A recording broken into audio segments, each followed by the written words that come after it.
Gon's anti-transformation at the end of the Chimera Ant arc earned him the label of mosnter by much of the anime community. For the vast majority of Hunter x Hunter, Gon is an endlessly optimistic and stubborn ball of joy. Like many of his protagonist peers, he has an infectious quality that makes everyone root for him. In large part, that makes the deterioration of his mental state when fighting Pito all the more interesting. Gon's morality occupies a large portion of the discourse surrounding his character, with many citing his character arc as a parallel journey alongside antagonist Meruem, Gon losing his humanity while Meruem finds his. For me, I think this specific reading has limited our understanding of Gon's character, as we have focused more on the effect of Gon's morality and not the cause of what got him there. Gon's lack of a defined worldview took away his ability to deal with the trauma with such a horrific event, causing him to tear himself down and abandon his friends. Gon's character isn't just about the depth of humanity's darkness, but shows how ill-equipped humans can be to deal with trauma. Gon never actually becomes a monster, but a child who throws his life away to try and make up for an unforgivable mistake he feels he made. I think a key way we can reflect on his character and better contextualize the downward spiral of his mental state is to look at trauma within him, to show how Gon's lack of worldview restricted his ability to understand himself. Welcome to Annie Essays. Here we overanalyze anime and manga, with each video on the channel created under the belief that anime, same as film and literature, is worthy of in-depth criticism. If you enjoy my videos, then consider checking out my Patreon or YouTube membership. More information about benefits at the end of this video. I want to give a huge shout out to Aime Analysis, who did the art in this thumbnail. Their scribble art captures the nuances of Hunter x Hunter characters perfectly, so make sure to check out their work. Link also below. Before we get into his development in the Chimera Ant arc, we first need to understand who Gon is and how Togashi manipulates our understanding of him throughout. Gon steals our attention with the carefree attitude he applies to the goal of finding his father. His optimism cuts deep. Instead of wanting to find his father to tell him off, he thinks whatever he must be doing is so awesome he left his kid behind. Even though the audience knows this is a naive outlook, we still find Gon endearing. Everything that happens in the Hunter exam only strengthens that feeling. During the exam, his personality helps him create a friendship with Killua, Kurapika, and Leorio, and we quickly see the talent he has for being a hunter. Gon's instincts never seem wrong as he easily navigates the challenges of the exam, even stealing Hisoka's badge. Gon blends in with his surroundings and has the patience to wait for the perfect time to catch Hisoka off guard. It seems these animal instincts come from the environment Gon was raised in, as he separates himself from anyone else his age outside of Killua, the prodigy of the greatest assassins in the world. Gon's instincts start to change how we view this happy little boy, that when the going gets tough, he will fall back on an intrinsic understanding of the world, and that comes to fruition in his fight against Hanzo. The conclusion of the Hunter exam arc reveals Togashi's greater intentions with the story. He hits us with an unexpected tournament structure that only fails the weakest fighter. When Gon is paired against Hanzo, one of the stronger opponents, he doesn't back down. Hanzo tells him he'll break his arm, but Gon doesn't care. He will not give up if he thinks he has a chance to win. Gon's intrinsic understanding of who he is and how he perceives the world is on full display in this moment. Gon refuses to advance if he doesn't win outright, and in the same vein, he can't give up even if he knows he'll lose. Hanzo beats Gon into an oblivion and eventually surrenders so he won't have this child's blood on his hands. The illusion of Gon's charming instincts melt away as we see a child whose ignorance could cost him his life. At the end of this arc, Gon gives off such a vivid presence. He has created a sort of moral code that won't allow him to back down from any challenge. He's so casual with his life to an almost shocking degree. I mean, this is a country bumpkin who won't back down from a fight, or else it would be seen as betraying himself. Gon's morality is elusive, and he doesn't follow a traditional understanding of right and wrong. His definition of success is malleable, ever-changing, but always centered around doing things the way he wants. This adolescent view on the world becomes clear as later on he will befriend a criminal in one arc and detest a similar enemy in the next. When instincts guide your path, you are destined for a life of difficulty and contradiction. The stubbornness of Gon's character will go on to define his decision-making and at times be his greatest weapon while causing his furthest downfall. Togashi does a great job at subtly shifting the framing of the story and characters so they feel vastly different to other popular shonen stories, even if they aren't. Gon is a perfect example of that. After the Hunter exam, we don't get the impression that he is all that different from a Goku type of character, and looking to series that Hunter x Hunter directly inspired, the likes of Luffy and Itadori also feel in that similar vein. All shonen protagonists tend to have that infectious quality to them that I mentioned earlier in this video. Gon has an easy time getting people to befriend him in the same way Luffy inspires like every single non-Navy person that sees him, even if he doesn't care about them. In that fight against Hanzo, Togashi gives the encounter enough weight to make you feel like Gon is actually in danger. Hanzo's mercy ends up being the only reason Gon makes it out alive. Readers almost brush this off because we know Gon will get stronger, but the reality of Hunter x Hunter's world is that no matter Gon's talent, his age will mean he is the weaker fighter in most instances. Gon's age will be a centerpiece of the story as it continues. I think his character is a great example of how putting similar character archetypes into different plot structuring will change the outcome of that character. In a different series, Gon arc would have been the typical power fantasy growth instead of the self-destruction that he goes through.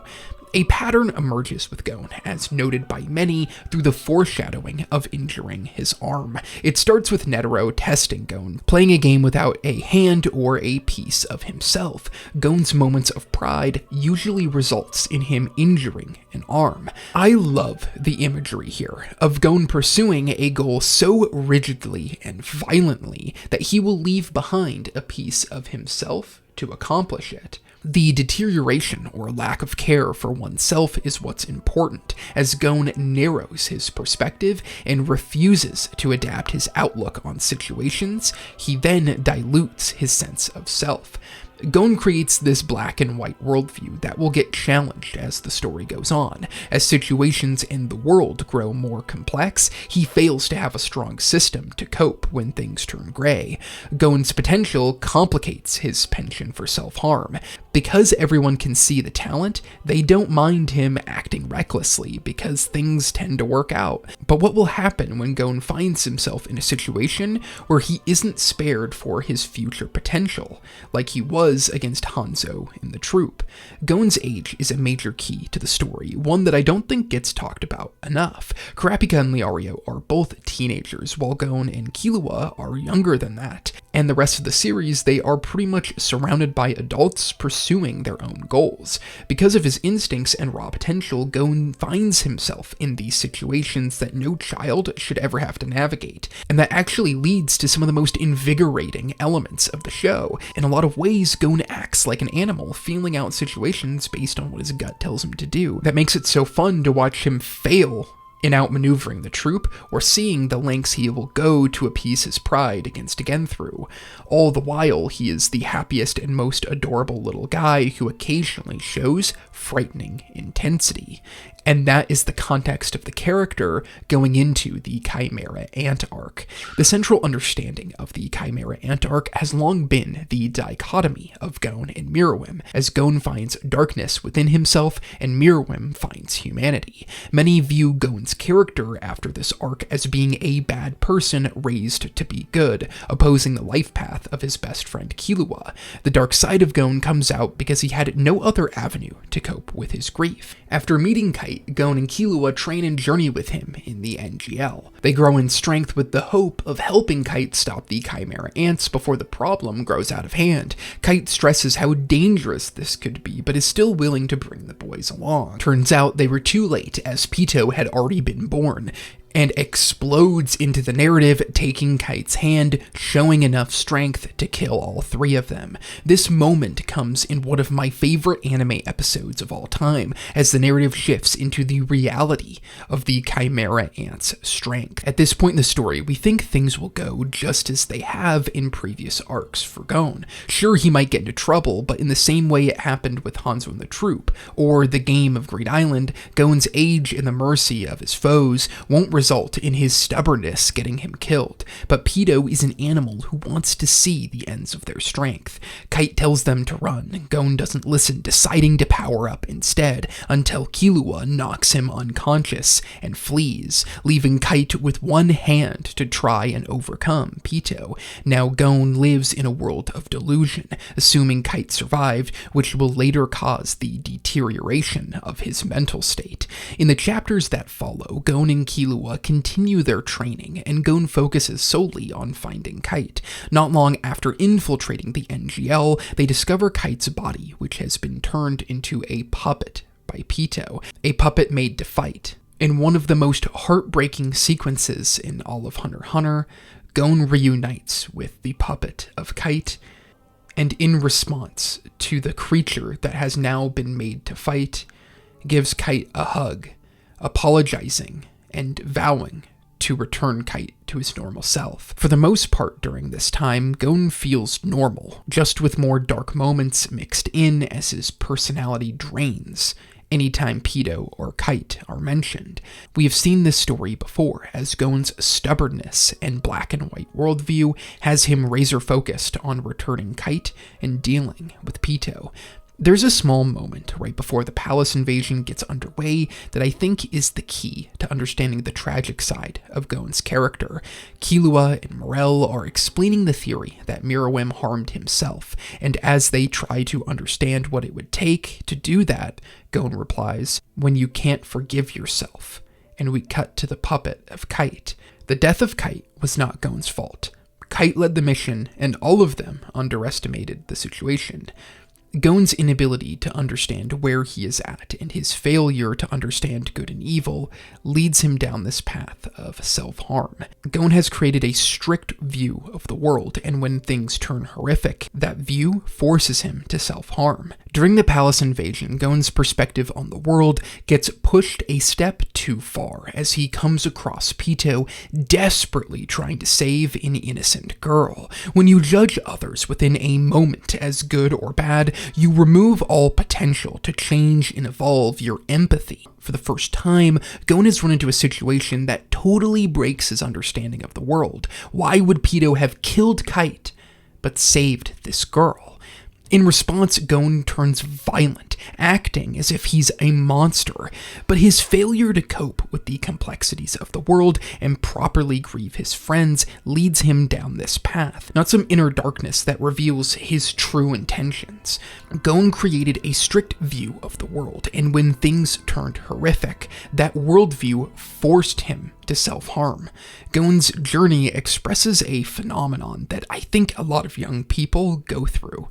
When we are growing up, we desperately want to be mature, and so we grapple onto the view of the world from those around us.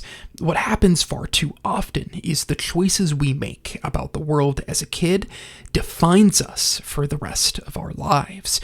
Gon is an extreme example for dramatic purpose, but at an early age, he makes a connection about how the world is, and that forces him to act a certain way. The viewers know for certain Gon is not at fault for Kite dying, but Gon's own outlook on the world forces him to think he is. How many of us have opinions that we made arbitrarily as children that stick with us and we don't even realize it? It seems so silly to define your belief about the world at such a young age when you have yet to experience a fraction of what life is really about. And I think an adherence to these beliefs can make it really difficult as we start to see the more complex side of the world. And it doesn't help that when we're younger, we so desperately want to have things things figured out. On one hand, Gon had to go through these experiences to change his understanding, but on the other, his current outlook shouldn't be ignored. I remember when I was younger how meaningful the thoughts I had were. Just because I may not think that way any longer doesn't remove their value at that time. And that's why it's okay to change your perspective later on. While Gon's downward emotional spiral stems from the loss of Kite, I think we can apply this outlook on the world in ways that all of us can relate to.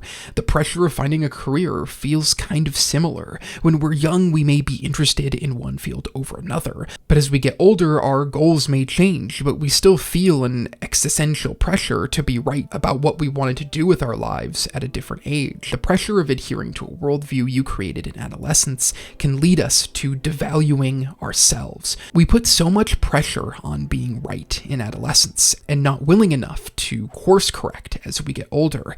I think that's the real tragedy of how Gon's character has been perceived by a lot of us, including myself.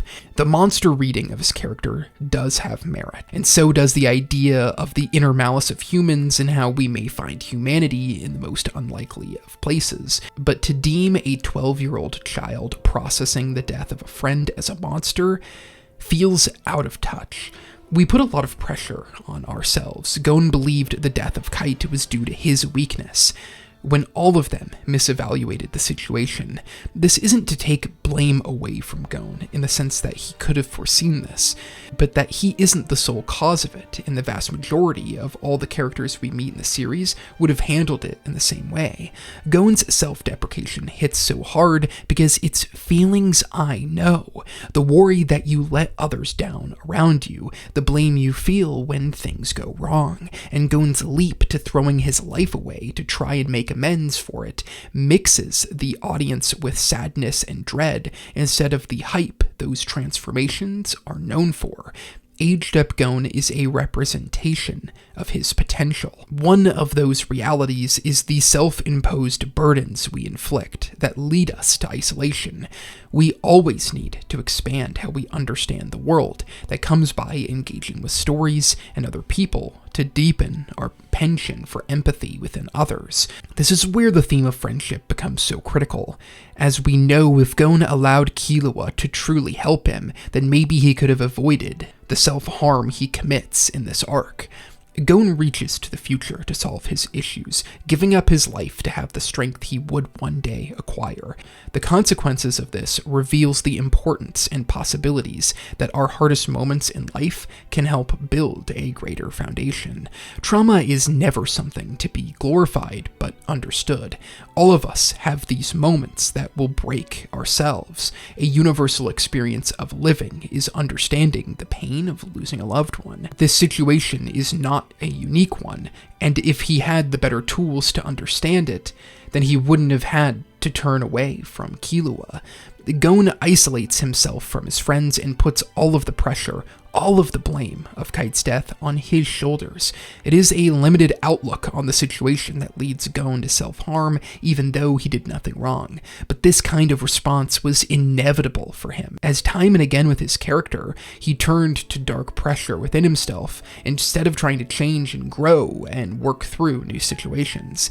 Continued growth, no matter the age, is essential for working through the toughest moments in life. Gon gave in to his darker impulses, throwing his life away to try and ease the pain of losing a friend. He got revenge, and it left him changed forever. But Gon was never a monster. The dark side to his character is not his unconscious self taken form, but a failure to deal with trauma expressed in a way all of us have felt before. Dealing with grief is like a hollow cacophony of emotions, all foreign feelings to how we normally feel.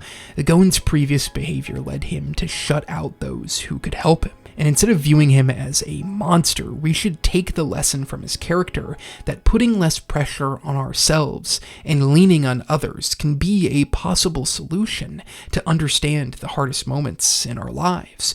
The warning signs flashed throughout every single arc of this story, yet none took the time to truly help Gon avoid the negative outcome that occurs from viewing the world in such a narrow and harsh way.